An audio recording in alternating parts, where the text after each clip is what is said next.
आज का टॉपिक है त्रिभुज। त्रिभुज क्या है?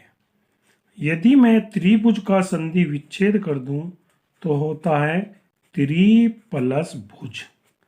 त्रि माने होता है तीन, भुजा से बनी आकृति त्रिभुज कहलाती है, ट्राइंगल कहलाती है। इसके बारे में मैंने अपनी पहली वीडियो में विस्तार पूर्वक समझा भी था। त्रिभुज दो प्रकार का होता है। मैंने बतलाया था कोणों के आधार पर और भुजाओं के आधार पर। कोणों के आधार पर तीन प्रकार का होता है। मैं पिछली बात को रिपीट करते बता रहा हूं। न्यून कोण त्रिभुज, अधिक कोण त्रिभुज और समकोण त्रिभुज। भुजाओं के आधार पर भी तीन प्रकार का होता है, समबाहु त्रिभुज, समद्विबाहु त्रिभुज और विषमबाहु त्रिभुज। ये सब बातें मैंने अपनी पहली वीडियो में विस्तार से समझाई थी। आज मैं समकोण त्रिभुज के बारे में बता रहा हूं। समकोण त्रिभुज मैंने बताया था जो कोण 90 अंश का होता है, 90 डिग्री से बनी आकृति त्रिभुज समकोण त्रिभुज कहलाती है। समकोण त्रिभुज जिसका एक कोण 90 अंश का होता है। इतनी बात मैंने पहले भी बतलाई थी। त्रिभुज के तीनों कोणों का योग 90 अंश होता है। जब एक कोण ही 90 अंश है तो शेष दो जो कोण बच गई ये और ये, इन दोनों का सम भी 90 डिग्री का होगा। इसके बारे में थोड़ा सा यहां बदला दूं। जो समकोण त्रिभुज होता है सबसे बड़ी भुजा कर्ण होती है।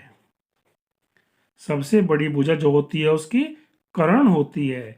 जो नीचे जिस पर कोई चीज टिकी हुई होती है उसे आधार कहते हैं और लंब। यहाँ एक बात और समझा दूं, जो लंब का निशान होता है ये वाला होता है और ये हमेशा 90 डिग्री का होता है। इतना मैंने अपनी पहली वीडियो में बतलाया भी था। आज मैं बता रहा हूं कि जो समकोण त्रिभुज है, समकोण त्रिभुज के अंदर तीन भुजाएं होती हैं। तीन भुजाओं में कर्ण सबसे बड़ी भुजा होती है। एक प्रमेय है जिसे हम पाइथागोरस प्रमेय के नाम से जानते हैं, जिसे बोधायन द्वारा बताया गया, बोधायन प्रमेय भी कहते हैं। वो प्रमेय क्या है? किसी समकोण त्रिभुज में कर्ण पर बना वर्ग, कर्ण जैसे कि ये समकोण त्रिभुज है, ये कर्ण है। कर्ण का जो वर्ग है, वर्ग इसे कहते हैं। जब आप बड़ी क्लास में जाओगे इसके बारे में सिद्ध भी करोगे कि ऐसा क्यों है। कर्ण का वर्ग का क्षेत्रफल शेष दो भुजाएं, शेष दो भुजा कौन सी है? एक भुजा ये वाली है जिसे हमने आधार नाम दिया था। जितनी भुजा ये है इतनी ये है।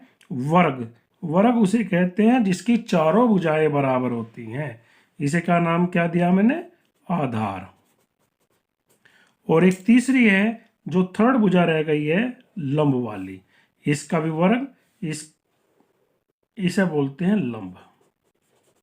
तो मैंने बताया है कर्ण का जो वर्ग है, शेष दो भुजाएं कौन कौन सी? लंब और आयत पर बने वर्गों के क्षेत्रफल के बराबर होता है। अर्थात जो कर्ण का स्क्वायर है वो लंब का स्क्वायर प्लस आधार का स्क्वायर होता है। इस प्रमेय को हम पाइथागोरस प्रमेय कहते हैं। पाइथागोरस प्रमेय बोधायन के बाद इसको जो सबसे शुरुआत हुई थी वो बोधायन के नाम से भी जाना जाता है। बाद में इसे हम पाइथागोरस प्रमेय के नाम से जानते हैं।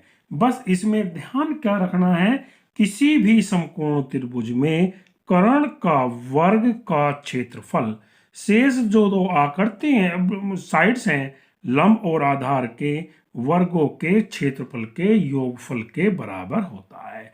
मैं आज इसके बारे में ही चर्चा करूंगा। जैसे एक पोल है, पहले सबसे पहले हाँ एक बात और बता दूं, यदि कोई ट्रायंगल है और हमें छांटना है कि इसमें कौन आधार है कौन कर्ण है। जैसे कि सेंटीमीटर 10 सेंटीमीटर है, ये 6 सेंटीमीटर है, ये 8 सेंटीमीटर है। सबसे बड़ी साइड का स्क्वायर, बड़ी भुजा का वर्ग। यदि जो दो साइड बच गई, पहली भुजा का वर्ग प्लस दूसरी भुजा के वर्ग के इक्वल है, तो वह समकोण त्रिभुज होगा। जैसे सबसे बड़ी भुजा कितनी है, 10 का स्क्वायर, 10 का स्क्वायर कितना हुआ 100। दूसरी साइड कितनी है, 6 का स्क्वायर प्लस 8 का स्क्वायर, 6 6 जा 36, 8 8 जा 64, कितना आ गया 100। दोनों इक्वल हैं, इसलिए यह समकोण त्रिभुज होगा। और सबसे बड़ी भुजा के सामने वाला कोण हमेशा 90 डिग्री का होता है। और यहां मैंने एक बात बताई है, सबसे बड़ी भुजा जो होती है वो कर्ण होती है।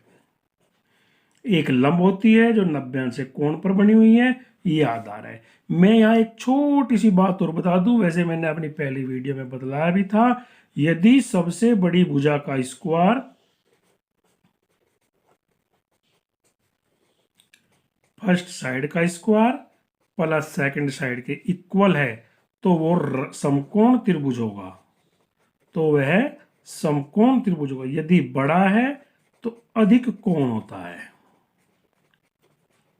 और यदि कम है तो वह न्यून कोण होता है।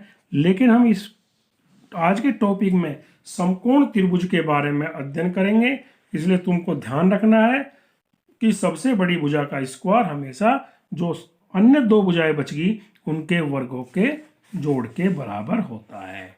सबसे बड़ी भुजा के सामने वाला कोण ही समकोण त्रिभुज होता है। यहां मैं एक क्वेश्चन के बारे में, क्वेश्चन के द्वारा ही क्वेश्चन बताऊंगा। जैसे एक पोल है, खंबा है, जिस खंबे की ऊंचाई 15 मीटर है। आपने देखा होगा खंबे को रोकने के लिए एक तार बांधते हैं। वो तार कितना लंबा हो कि वह इस पोल से 8 मीटर की दूरी पर गाड़ा जा सके, अर्थात हमें इस पोल की लंबाई निकालनी है। जैसे ये 90 अंश का कोण है, इसको हम क्या बोलते हैं, कर्ण बोलते हैं। मैंने एक फॉर्मूला ऊपर भी लिखा हुआ है जो पाइथागोरस फॉर्मूले के नाम से जाना जाता है कि कर्ण की 2 बराबर लंब की 2 जमा आधार की 2। कर्ण कितना है हमें फाइंड करना है। एल स्क्वायर बराबर पोल की लंबाई कितनी है 15 मीटर और बेस कितनी दूरी है 8 मीटर। 15 15 जा होते हैं 2 2 5 प्लस 8 8 जा 64। इनका सम करेंगे 2 8 9। एल बराबर अंडर रूट, स्क्वायर का मीन्स होता है अंडर रूट, इसकी वैल्यू आ गई 17 मीटर। तो इसकी जो लंबाई होगी जो हम वायर लेंगे वो 17 मीटर लेंगे। बच्चे हमसे पूछते हैं सर ये हमारे किस काम आती हैं, तो मैं यहाँ एक बता दूं, यदि हम एक अच्छे इंजीनियर होंगे तो हम बता देंगे एक पोल 15 मीटर लंबा है, इतनी दूरी पर गाड़ना है, तार हमें कितना चाहिए, तो हमने कैलकुलेशन की और कैलकुलेशन करने पर ज्ञात हुआ कि हमें 17 मीटर लंबा तार चाहिए, तो हम 17 मीटर लंबा ही तार लाएंगे। यदि हमने बिना नाप तोल के ऐसे ही ले आए तो वो अधिक भी हो सकता है और वो कम भी हो सकता है। यदि कम रह गया तो हमको एक जोड़ लगाना पड़ेगा, और यदि अधिक हो गया तो वो हमारे लिए वेस्टेज होगा, बेकार चला जाएगा। इस प्रकार से हम पाइथागोरस प्रमेय के माध्यम से प्रश्नों को हल करते चले जाते हैं। मैं एक और एग्जाम्पल के द्वारा यह बताना चाहता हूं। एक पेड़ है,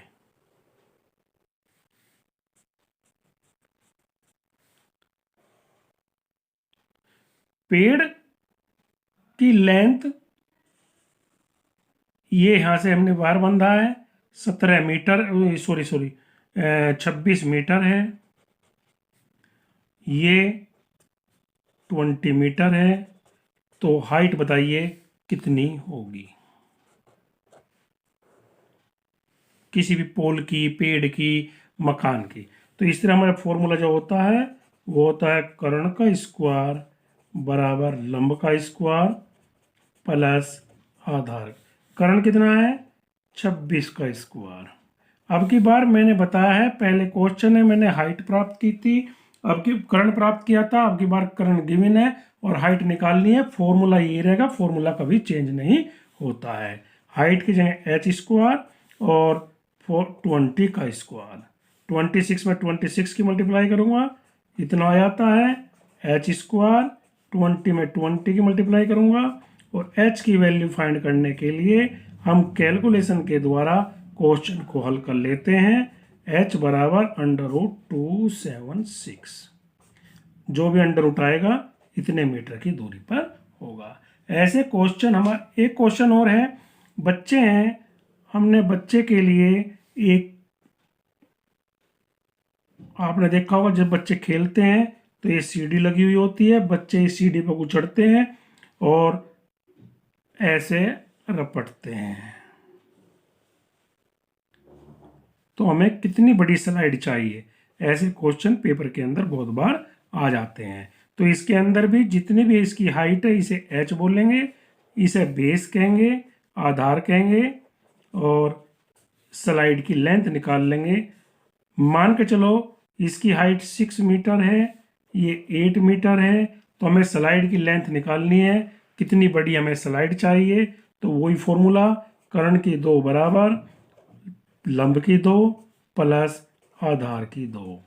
6 6 जा 36, 8 8 जा 64, कितना आ गया 100। एल बराबर √100, इसकी वैल्यू आ जाती है 10 मीटर।